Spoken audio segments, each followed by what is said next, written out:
Well, hello, everyone. My name is Ravae Sinclair, and I am one of the hosts of Doula That podcast. And today I am here to help you doula that. Specifically, I'm coming to you, I'm solo today. I'm coming to you to talk with you about something that it impacted Denise and I, the other co hosts, but she has seemed to resolve her matter. So I'm coming to you solo because my matter is not resolved, and I think you should know a few things. Today, we are talking about scammers. Now, we're in this birth space, and, between the online world and an unregulated birth world, you're going to a time or two have some money taken, perhaps, by people who are less than honest and don't always have your best interest in mind. There's opportunities to take everywhere. And sometimes, as a birth worker, you may find that you are in that pool, having been taken. So I'm coming to you as a person who was taken. I was taken for about $2,000.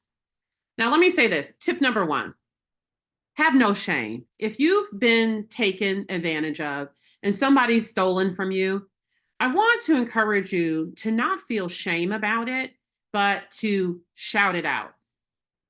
I'm shouting it out today, okay? I think you should shout it out. One, because generally you might not have done everything to protect yourself, but I'm going to say if you went into a situation expecting to get a product or a service, well intended, then you haven't done anything wrong. And so you have nothing to feel ashamed about.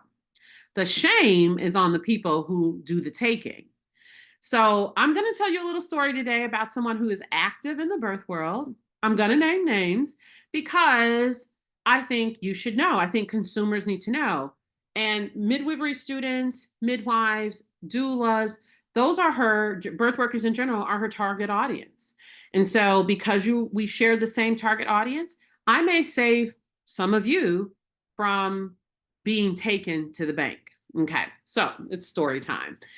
So I had a really great idea. And I pulled in my co-host, Denise Bowles. I pulled her in to say, let's be more thoughtful next year. When we get to the end of the year, let's take a break. I saw this ad, I saw a promotion on a website of someone who seemed to be doing conferences and skills and drills and doing all this great stuff. And I'm like, hey, let's take some time at the end of next year and go on a retreat. Like, let's not work ourselves to the bone, get to the end of the year, start having to think about like grinding for the next year and setting goals and doing vision boards. No, no, no, no, no. Let's not do that. Let's take a moment to rest. And the beauty of the timing of this was it was supposed to be next week, the middle of November. We would have gone on our trip and then come home and, which is typically at that time the start of the holiday season. So we would have taken our break before other people had taken their break, which would have given us a chance to even deepen our rest. And, I'm here for Black women resting. And so we made a whole plan. And so we signed up. And thankfully, because I know a thing or two about needing receipts, I screenshot, the website.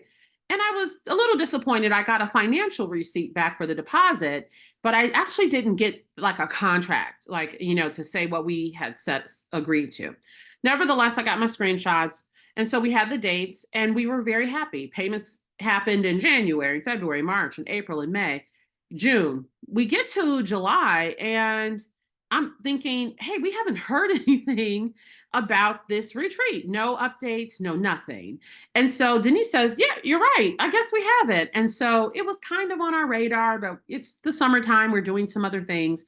And then we get an announcement. And I'm thinking the announcement came in early August, late July. I'm not exactly sure, but a payment had already come out of my account in early July. So it seems like maybe the end of July, early August, we got an announcement that the conference that was supposed to happen in New Orleans changed to virtual. And I saw that and I said, something's up with that.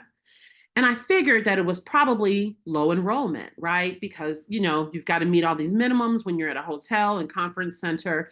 So I thought, okay, in a conversation with Denise, I mentioned it. And I said, I wonder if that's going to affect the retreat, because the way it was scheduled, there was supposed to be the conference and then a week of skills and drills, and or a couple of days of skills and drills. I can't imagine, I can't remember the exact time frame.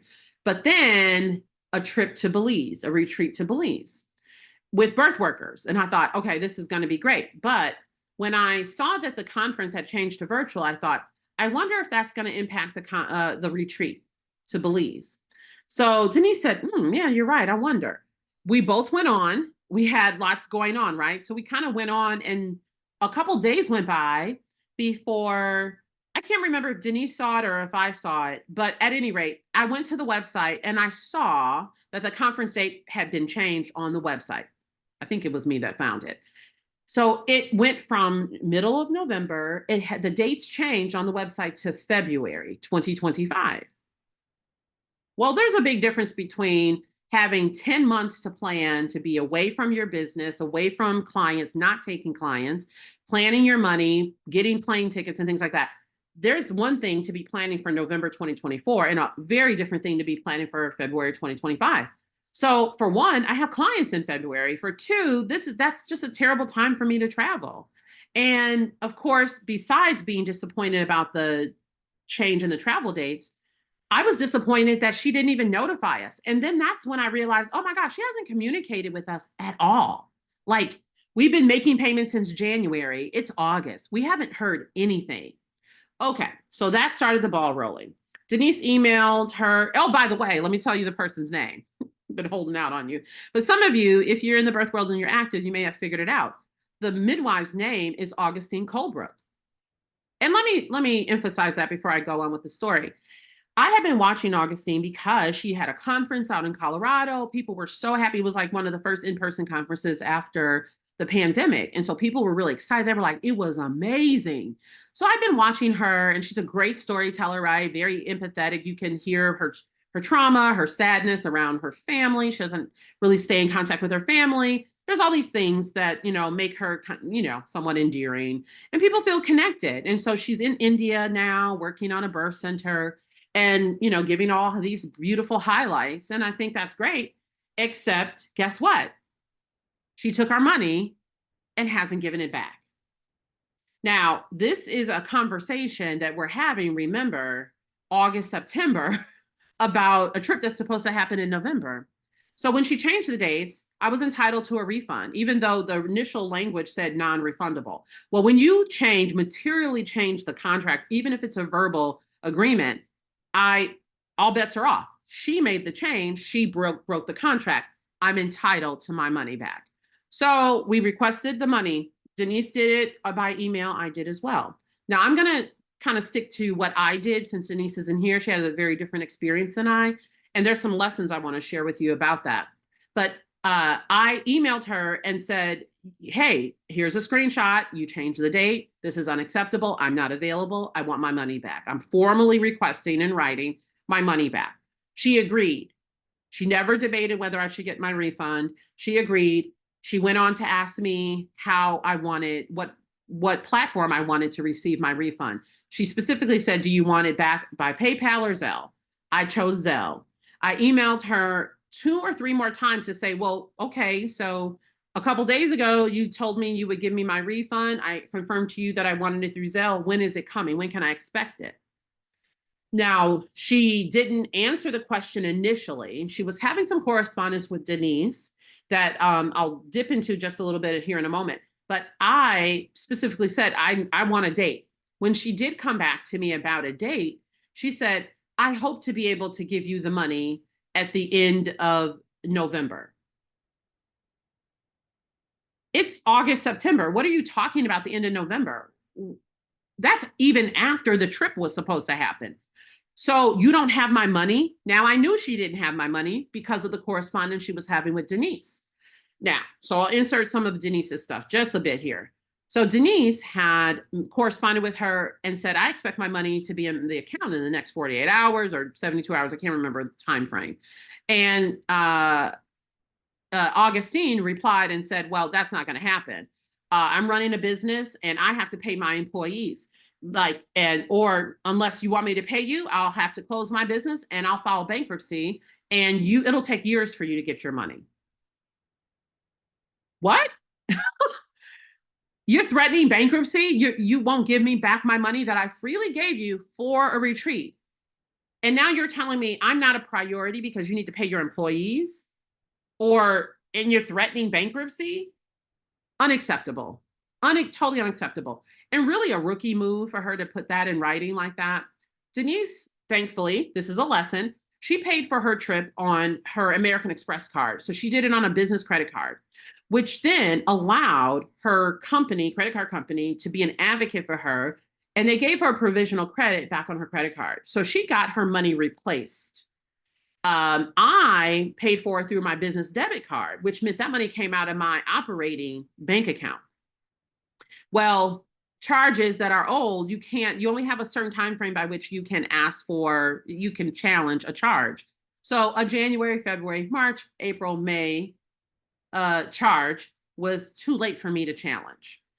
Okay, so I didn't do my challenge right away because I was like, well, maybe she'll just give the money. She'll be a good human.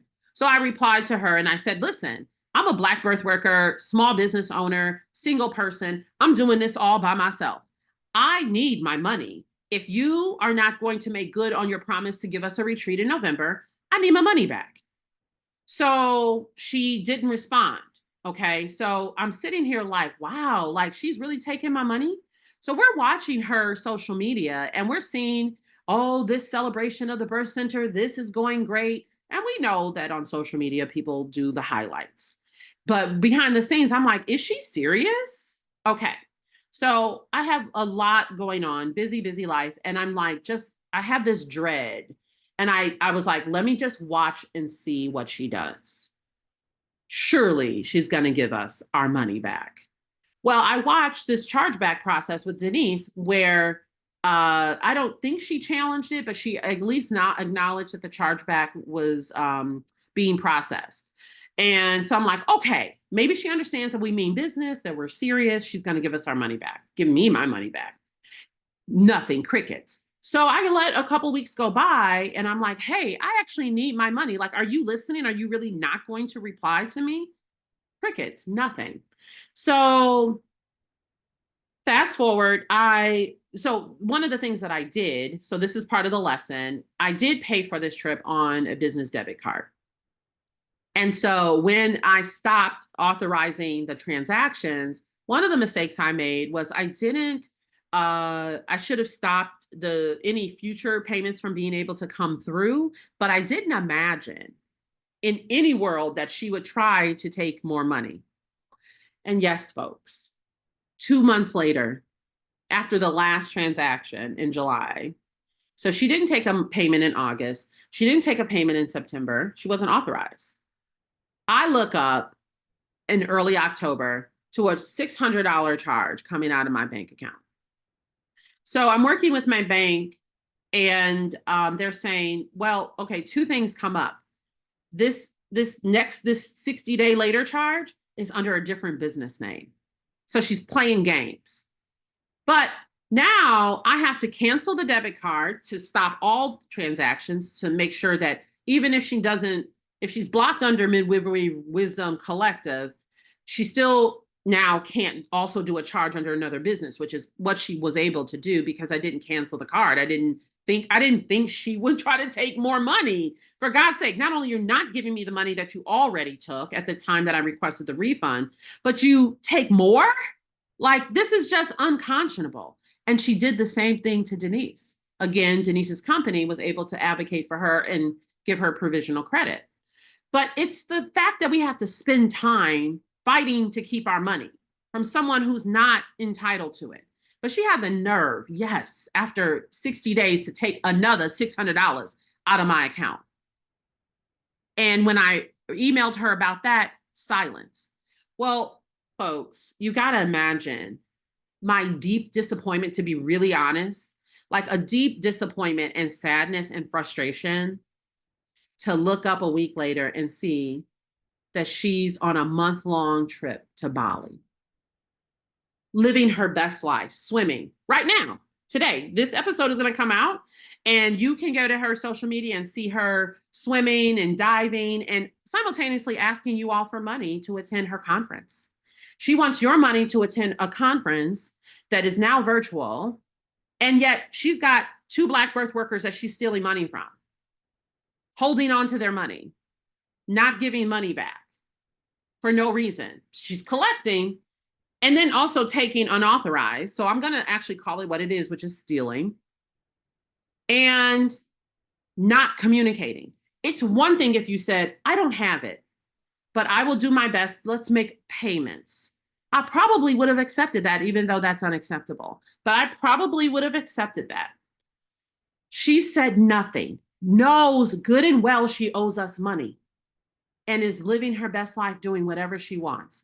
So I'm going to put that in the category. If this is not a mistake, after you take an additional $600, I'm going to say that is intentional. So that is stealing.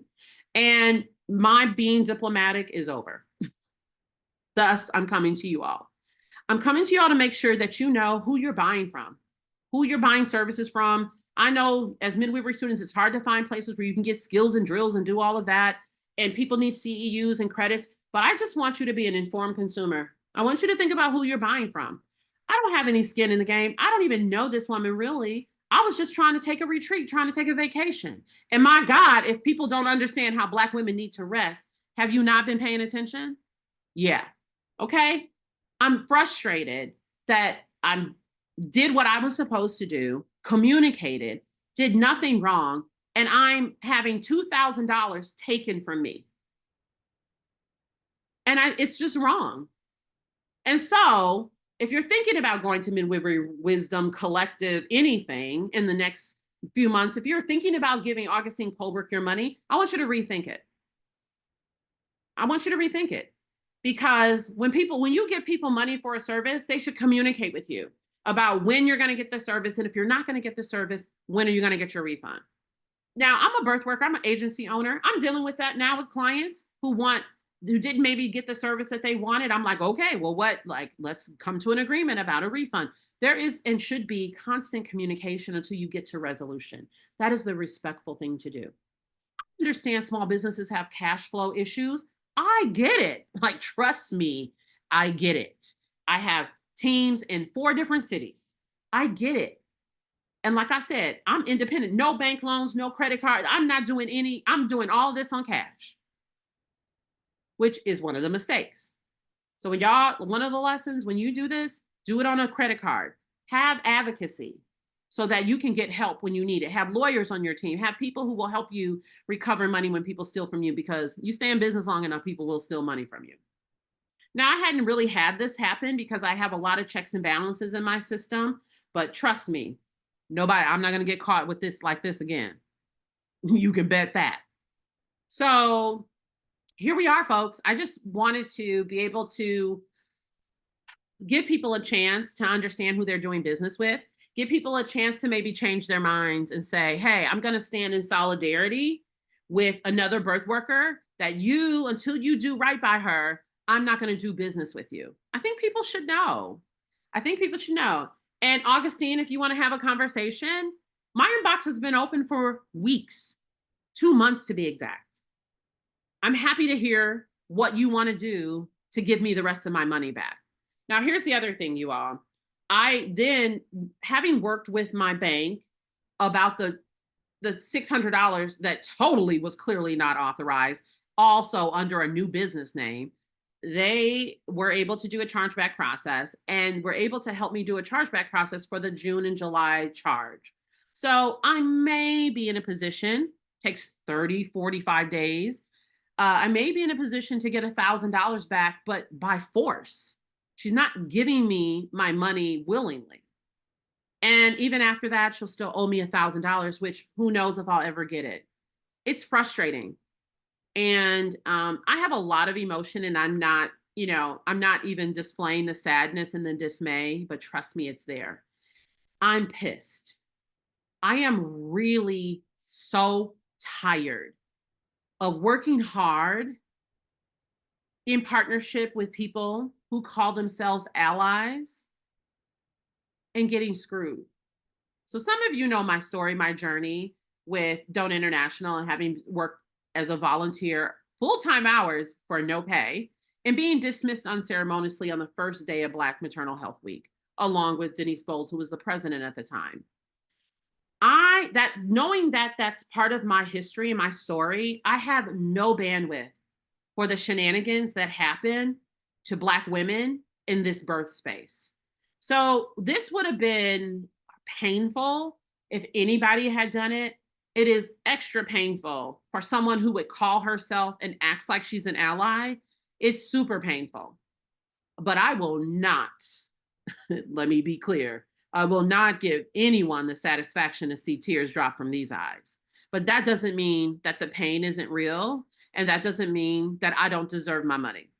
So I just, again, want to give you some tips to protect yourself from scamming. So think about credit. If some of y'all are probably way ahead of the curve, but think about having a business credit card, doing these transactions so that you actually have advocates and a built-in system to protect you if the project falls through. And I'm going to say, I don't even know why it fell through, and I don't care. It doesn't matter. I'm not even judging her for that. The issue is that when it fell through, she did not communicate with us. We had to find out. We had to reach out to her. There are other people who this has happened to. So if you all are listening, I would love to hear what your experience has been with this, because mine has been fairly cruddy. I wonder if the other 3 people, she mentioned that there were 5 people signed up. So I'm wondering if the other 3 people got their money back and I'm just at the bottom of the list or not making the list at all. I wonder. But we had to find out, we had to reach out, and now she's gone silent. And then on top of that, after 60 days of knowing that we want a refund, she intentionally, the transaction is under a new business name and $600 more comes out of the bank account. It just feels like I can't keep giving you the benefit of the doubt. I can't keep acting like this is on an accident. And I'm not even accepting that, hey, my team, or it was an automatic recurring transaction, because they don't skip. 2 months got skipped. So that's not what happens. And you can't blame it on your team. I've been corresponding directly with Augustine. She knows the deal. So if you knew that to cancel, all recurring transactions should have been canceled. Everything should have been handled. And she also knew that we weren't playing games with our money because Denise did a chargeback. Now, I don't know if she knows that we know each other, but at any rate, all of this is unacceptable. So I just want you all to be informed consumers. You ask, you're signing up for that conference. She's heavy in the promotions and, celebrating her birthday in Bali. Good for her, because I'm not able to take my restful retreat that I paid for. That sounds like it's probably paying for her Bali trip now. And it just, insult to injury 2 days after this election. That's all I got to say. So protect yourselves, you guys. Think about ways that you can make sure that something is legit, that people are reliable and trustworthy with your investment. I'm like everybody else. I work very hard for my money, and I don't deserve for somebody to just take it and go off to Bali. It's not how this works. So be an informed consumer, be a conscientious consumer, and think about how you can protest, how you can support me in getting my money back. Maybe you can raise your voice. Maybe you can talk to her if you're her friend. Maybe you can bring this to the forefront if you are a part of a community that she belongs to. Because this, y'all, it ain't right. And I also keep receipts. So be careful, be mindful. And if you have a moment, send up a little prayer that she makes it right. It would be really great to get my money back. It sure would. All right, everybody. That's all for this episode of Doula That. I hope that you never find yourself in this situation, but we know this happens. Denise and I have talked about other scenarios in the birth world, and we're probably going to talk more explicitly about them because I have now decided we're naming names. So join us for future episodes where you can learn how to better doula that. Okay, everybody. See you next time.